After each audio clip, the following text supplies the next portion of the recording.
Hello students, welcome to online class. मैं सुखवंत सिंह। ਆਪਾਂ कर रहे हैं 9वीं क्लास की पंजाबी की बुक।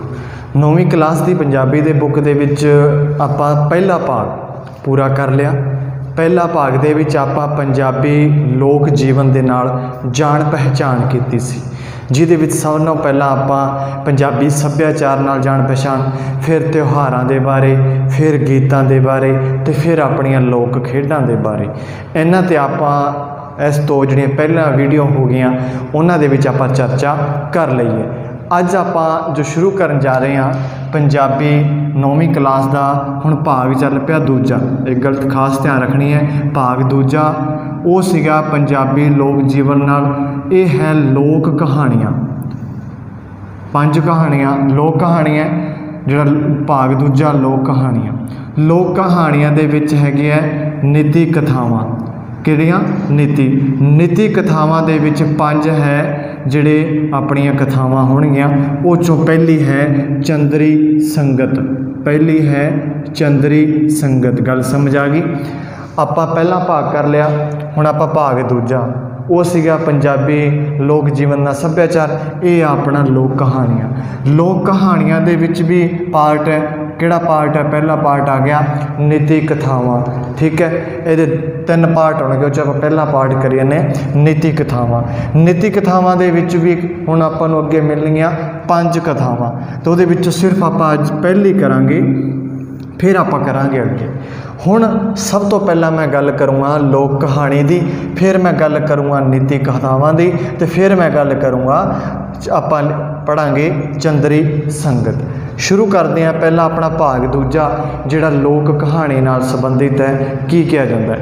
लोक कहानी ही समाज दी आर्थिक जिहड़ी मानसिकता का की है असल रूप मन्निया गया है लोक कहानी। इस विच किसी भी समय समाज की झलक देखी जा सकती है लोक कहानी दे विच।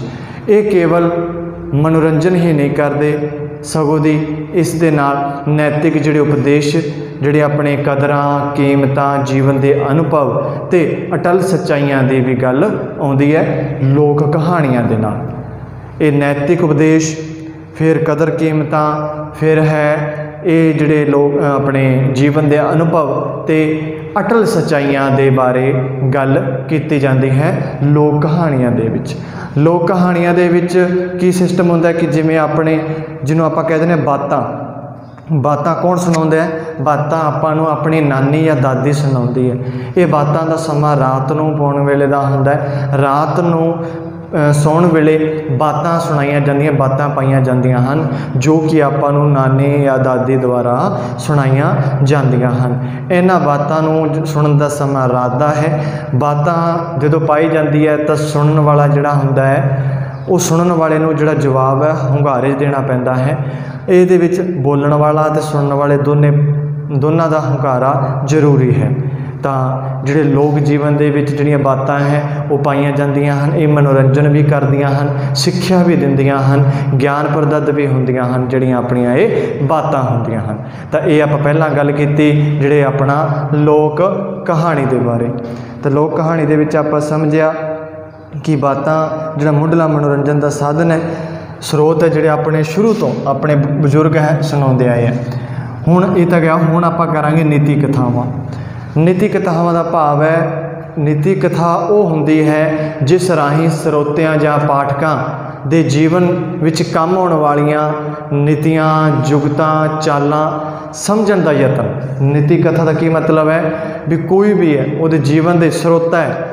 ਸਰੋਤਾ कौन हुंदा है? ਸਰੋਤਾ या पाठक सुनने वाले है। उन्हें जीवन के विच काम आउण वालियां नीतियां जुगतां चालां नूं समझाउण दा यतन हुंदा है नीति कथा दे विच। नीति कथा लोक कहानियां दा की एक अंग है। इन्हां विच सिक्ख्या जां उपदेश सीधे ही हुंदे हन। सीधे सिक्ख्या जां उपदेश सीधे रूप च नहीं, सगों एक कहानी के रूप दे विच अपने सामने पेश करते हैं। हुण जेकर आपां कोई सिक्ख्या देना चाहुंदे हैं तो उहदी एक की बनाउणगे? कहानी का रूप धार के फिर उन्होंने किस दा रूप दे देणगे? वो जिहड़ी आपां नूं जो मकसद सी उन्हां दा कहानी सुणाउण दा उहदे विच हुंदा है। उहदे मकसद के थ्रू कहानी बना के अपने सामने पेश की जाती है।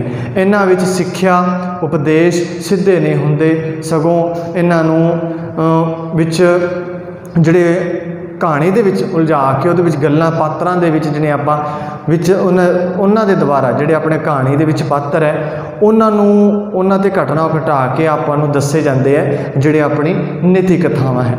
तां इह सुणन दे विच मनोरंजन वालियां कहानियां हुंदियां हन। इन्हां दी जिहड़ी नीति कथा है ये रस भरपूर हुंदियां हन।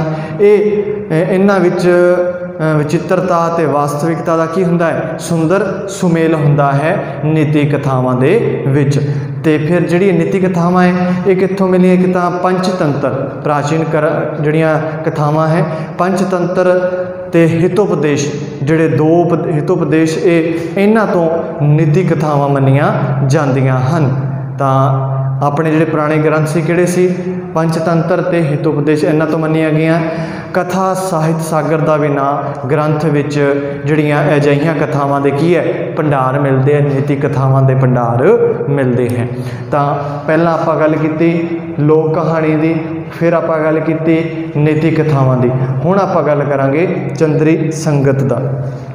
चंद्री संगत दे विच की है, चंद्री संगत दे विच एक दरखत ते एक तां हंस रहिंदा है, हंस ते एक है कां।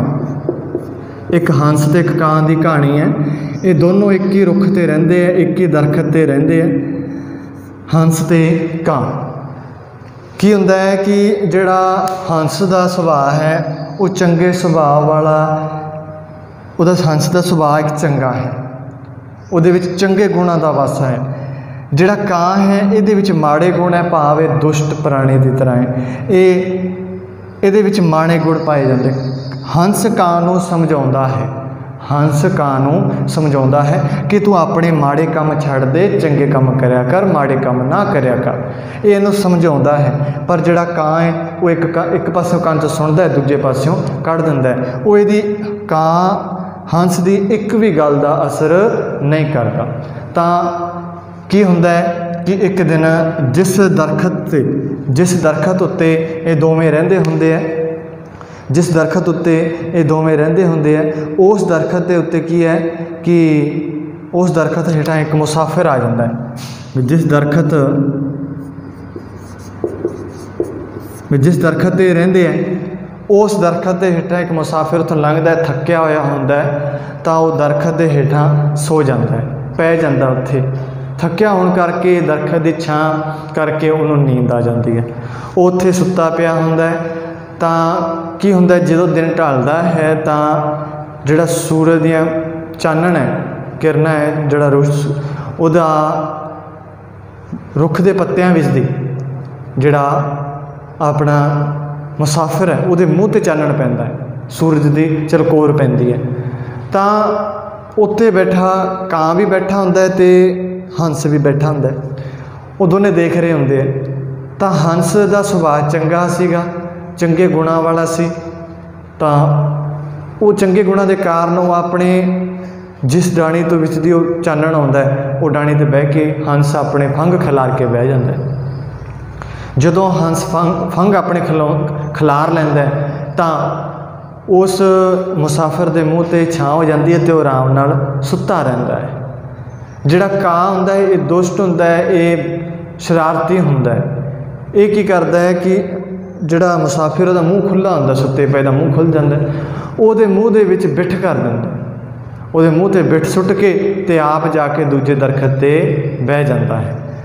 जदों मुसाफिर नूं जाग आउंदी है, वो देखदा है कि उहदे मूँह ते बिठ कीती हुई है, तां वो जिहड़ा हंस है वो मुसाफिर की सीध च बैठा हुंदा, जिधरों धुप्प आउंदी हुंदी फंग खिलारी, तो मुसाफिर नूं आए हो जाता है भी किते मैनूं लगदा है हंस ने मेरे मूँह ते बिठ मारी है, जिस हिसाब नाल बैठा हुंदा है।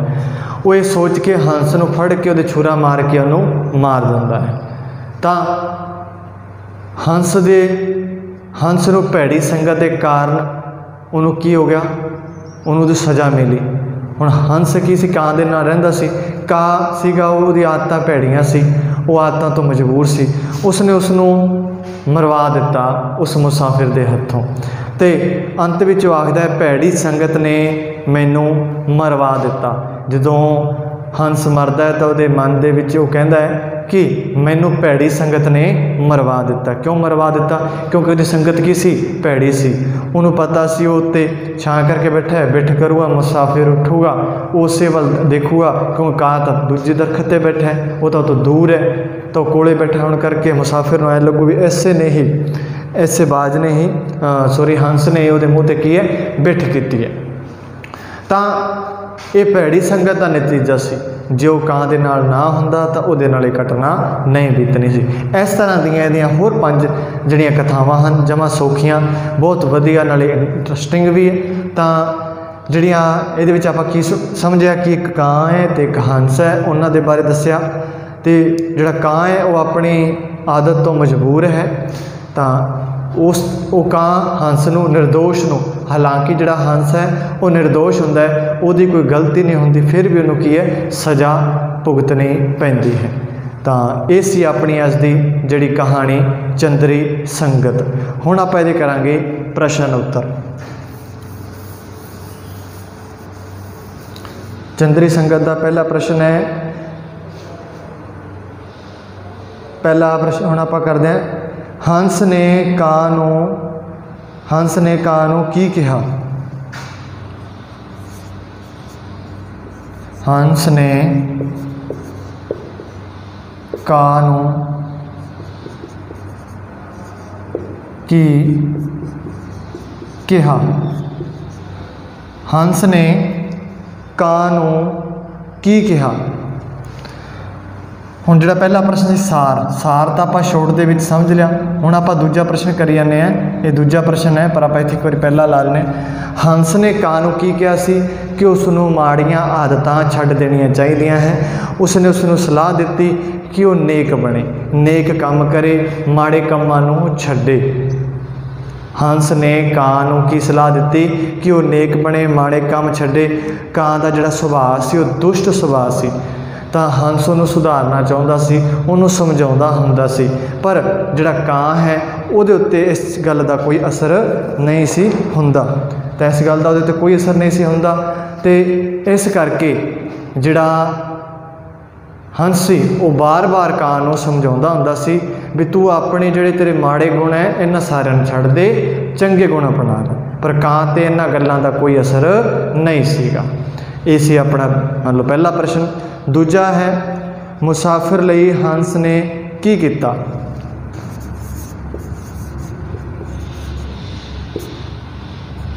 ਮੁਸਾਫਿਰ ਲਈ ਹੰਸ ਨੇ ਕੀ ਕੀਤਾ? ਕੀ ਕੀਤਾ ਸੀ ਕਿ ਜਦੋਂ ਮੁਸਾਫਿਰ ਦਰਖਤ ਥੱਲੇ ਸੁੱਤਾ ਪਿਆ ਸੀ, ਉਸੇ ਦਰਖਤ 'ਤੇ ਕੌਣ ਰਹਿੰਦੇ ਸੀ? ਕਾਂ ਅਤੇ ਹੰਸ ਰਹਿੰਦੇ ਸੀ।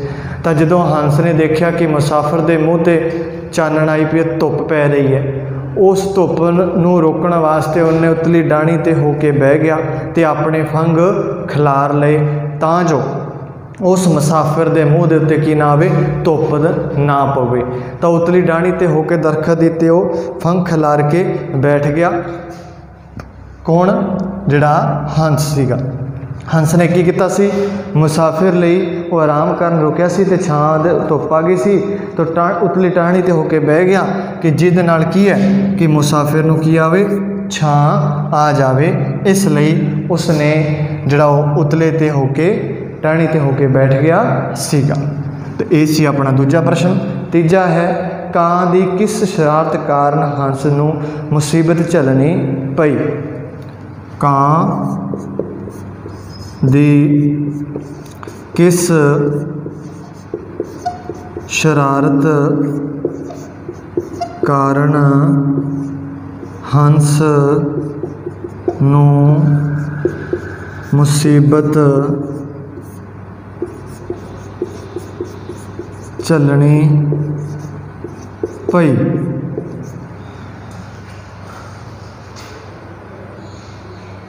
ਕਿਸ ਕਾਰਨ ਉਸ ਨੂੰ ਮੁਸੀਬਤ ਝੱਲਣੀ ਪਈ ਸੀ?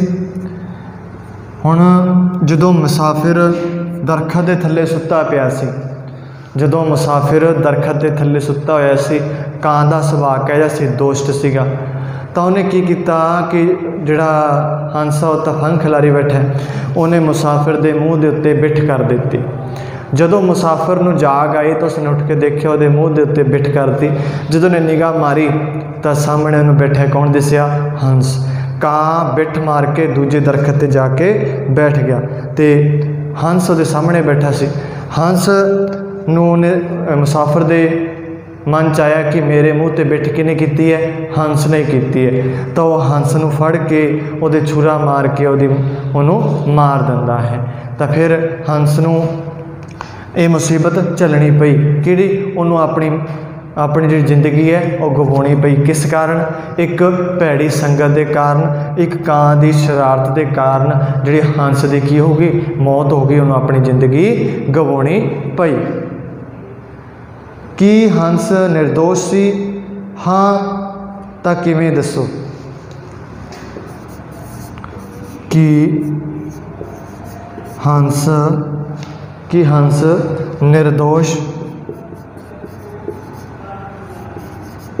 निर्दोष सी?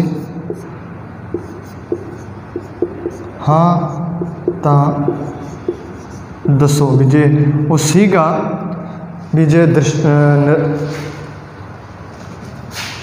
दसो किवें सीगा निर्दोष? भी देखो हुण हंस सीगा, हंस ने तो कुछ नहीं किया सी, वो तो सुखदी उस मुसाफिर दे जिहड़ी धुप का सूरज का चानण सी वो रोक रहा सी। वो चानण रोकण वास्ते उतली टहनी ते होके बैठिया, उत्थे बह के उन्हें अपने फंग खिलार रहे तां जो जिहड़ा मुसाफिर थल्ले दरखत थल्ले पिया आराम कर रहा सी उसनूं धुप ना आवे ते वो आराम नाल सुत्ता पिया रहा। पर जिहड़ा कां सी वो शरारती सी, दुष्ट सी, उन्हें की किया? उस मुसाफिर के मूँह ते बिठ कर दी। हुण इहदे विच हंस का की दोष? कोई दोष नहीं। हुण वो तो फंग खिलार के उत्ते बैठा सी। फंग खिलारे हुए नूं देख के जदों मुसाफिर उठिया उन्हें सोचा कि यह बिठ किने कीती है? हंस ने कीती है। तो उसनूं ਉਹਦੀ कोई गलती नहीं, फिर भी उसनूं की मिली? सज़ा मिली। हंस की सी? निर्दोष सी। उसने तो वह भला ही कर रहा सी, वो तो वो धुप जी धुप वो मूँह ते आउण तो रोक रहा सी, होर तो कुछ नहीं कर रहा सी। तो जिहड़ा हंस सी वो निर्दोष सी। ते किवें सी कि वो तो छां करी बैठा सीगा उस मुसाफिर के मूँह उत्ते, ते कां आया उन्हें बिठ की जाके दूजे ते बह गया। गलती कां दी, सज़ा किनूं मिली? हंस की। तो ये सी अपना अगला प्रश्न। हुण आपां करदे हां लास्ट प्रश्न है, इस नीति कहानी विच सानूं की सुनेहा दिता गया है? इस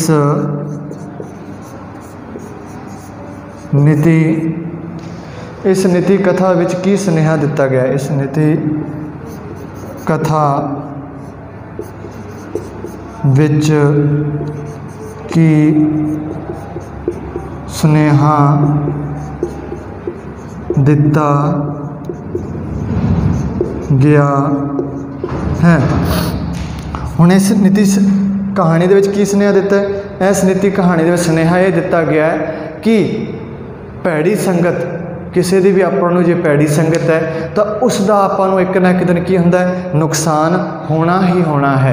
जिस तरह की आपू जिमें उदाहरण दे के कां ते हंस का दस्या कि जिमें हंस का सुभाव चंगा सी, वो शांत सुभाव का सीगा, पर जिहड़ा कां सी उहदा सुभाव किहड़ा सीगा? वो दुष्ट सीगा। तो इन्हां दोनों के सुभाव के कारण अड अड होने कारण हुण जिहड़ा हंस सी उहदी संगत वधिया सी, वो सज्जन की तरह से।